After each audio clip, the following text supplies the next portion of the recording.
ট্রাম্পের আমলে ইরান ও যুক্তরাষ্ট্রের মধ্যে উত্তেজনা, যা জানা জরুরি। রিপোর্ট টাইম ম্যাগাজিনের। ইরানের দ্রুত বাড়তে থাকা পারমাণবিক কর্মসূচি নিয়ে আলোচনার চেষ্টা হিসেবে মার্কিন প্রেসিডেন্ট ডোনাল্ড ট্রাম্প ইরানের সর্বোচ্চ নেতাকে একটি চিঠি পাঠিয়েছেন। সেই চিঠিটি ইতিমধ্যেই তেহরানে পৌঁছেছে। চিঠির আসল লেখা প্রকাশ করা হয়নি, তবে এই চিঠি এমন এক সময় এসেছে যখন ট্রাম্প ইরানের ওপর নতুন নিষেধাজ্ঞা আরোপ করেছেন। তিনি বলেছেন, ইরানের বিরুদ্ধে সামরিক পদক্ষেপ নেওয়ার সম্ভাবনাও রয়েছে, যদিও তিনি এখনও বিশ্বাস করেন দুই দেশের মধ্যে একটি নতুন চুক্তি হতে পারে। ইরানের ৮৫ বছর বয়সী সর্বোচ্চ নেতা আয়াতুল্লাহ আলী খামেনি ট্রাম্পকে ব্যঙ্গ করেছেন। তবে ইরানের অন্যান্য কর্মকর্তারা আলোচনা হতে পারে কিনা সে বিষয়ে এক এক রকম বক্তব্য দিচ্ছে।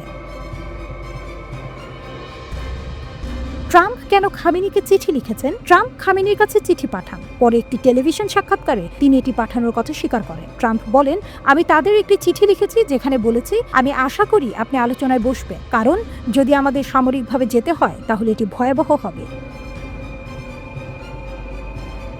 হোয়াইট হাউসে ফিরে আসার পর ট্রাম্প আলোচনা চালিয়ে যাওয়ার পক্ষে অবস্থান নেন, তবে একই সঙ্গে নিষেধাজ্ঞা আরও কঠোর করেন। এমনকি ইরানের পারমাণবিক স্থাপনাগুলোতে ইসরায়েল বা যুক্তরাষ্ট্রের সামরিক হামলারও ইঙ্গিত দেন। এর আগেও ট্রাম্প ইরানের সর্বোচ্চ নেতাকে চিঠি পাঠিয়েছিলেন। জাপানের প্রয়াত প্রধানমন্ত্রী শিনজো আবে যখন ইরান সফরে যান তখন তিনি সেই চিঠি নিয়ে গিয়েছিলেন, কিন্তু খামেনি সে চিঠির কঠোর প্রতিক্রিয়া দেখিয়েছিলেন। উত্তর কোরিয়ার নেতা কিম জং উনের ক্ষেত্রেও ট্রাম্প একই কৌশল নিয়েছিলেন। তিনি কিমকে চিঠি লিখে আলোচনার আহ্বান জানান, পরে তারা মুখোমুখি বৈঠক করেন। যদিও উত্তর কোরিয়ার পারমাণবিক বোমা ও ক্ষেপণাস্ত্র কর্মসূচি নিয়ে কোনো চুক্তি হয়নি। ইরানের প্রতিক্রিয়া কি? ইরানের প্রতিক্রিয়া মিশ্র। সর্বোচ্চ নেতা খামেনি স্পষ্ট বলেছেন, আমি গুন্ডাদের সঙ্গে আলোচনা করব না। কিন্তু ইরানের পররাষ্ট্রমন্ত্রী আব্বাস আরাঘচি বলেছেন, তেহরান পারমাণবিক অস্ত্র তৈরি করবে না। এই বিষয়ে আলোচনা হতে পারে। ২০১৫ সালে ইরান একটি আন্তর্জাতিক পারমাণবিক চুক্তিতে স্বাক্ষর করেছিল। তখন আরাঘচি আলোচনায় গুরুত্বপূর্ণ ভূমিকা রেখেছিলেন। তবে পরে তিনি বলেন, খামেনি আদেশ ছাড়া মার্কিন চাপে কোনো আলোচনা হবে না। তবে আশ্চর্যের বিষয় হলো, আরাঘচি ট্রাম্পের চিঠি বহনকারী আমিরাতের কূটনীতিকদের সঙ্গে সাক্ষাৎ করেছেন। ইরানের পারমাণবিক কর্মসূচি নিয়ে পশ্চিমারা কেন চিন্তিত?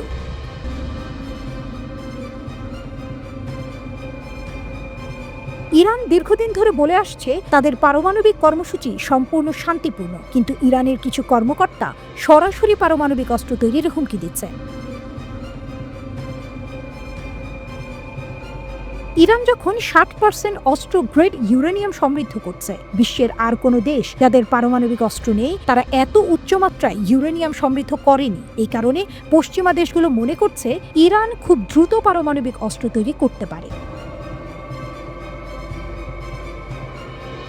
ইরান যুক্তরাষ্ট্রের দীর্ঘদিনের শত্রুতা। ১৯৭৯ সালের ইসলামী বিপ্লবের পর থেকেই ইরান যুক্তরাষ্ট্র সম্পর্কের অবনতি ঘটে।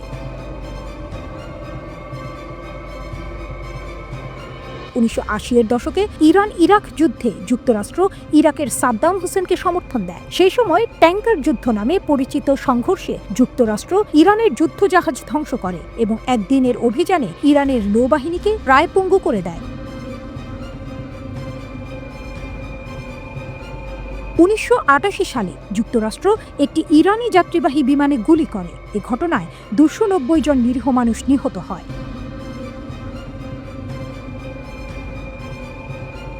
ট্রাম্পের পদক্ষেপের পর কি হলো? ২০১৫ সালে ইরান এবং বিশ্ব শক্তিগুলোর মধ্যে একটি পারমাণবিক চুক্তি হয়েছিল। এই চুক্তির মাধ্যমে ইরান তার পারমাণবিক কর্মসূচি সীমিত করার প্রতিশ্রুতি দিয়েছিল। কিন্তু ট্রাম্প একতরফাভাবে যুক্তরাষ্ট্রকে চুক্তি থেকে বের করে নেন। এরপর মধ্যপ্রাচ্যে উত্তেজনা বছরের পর বছর ধরে বেড়েই চলেছে। এখন পর্যন্ত সেই উত্তেজনা থামার কোনো লক্ষণ নেই।